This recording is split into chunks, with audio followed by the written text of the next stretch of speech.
Okay, first I'm just taking the leftover melted butter that I had, and I'm just brushing down this pan for the granola.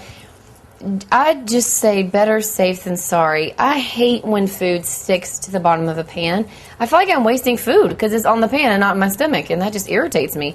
I mean, I went through the effort to go get it and to make it, and I want to eat it, and it's stuck to the pan. That's just annoying. So, you don't have to brush a lot. It's not even going to be in the oven very long. Excuse me.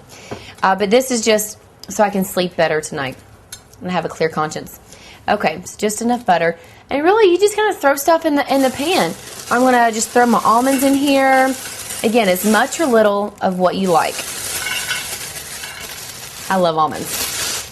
Almonds, we have cashews. Beautiful.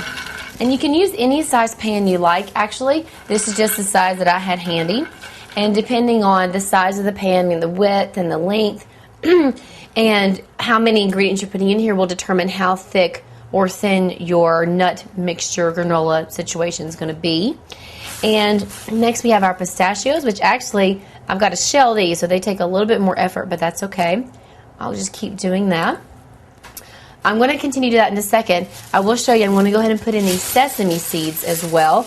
Again, this is just to kind of, just a little, just sprinkle on. I'm actually going to put a few more on top later. This is just to kind of get some into the mixture. So we have our sesame seeds, our almonds, our cashews.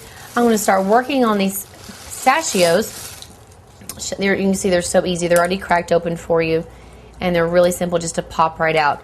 So I'm going to work on this and get this all assembled together. Then I'll show you how we use our honey and lemon juice.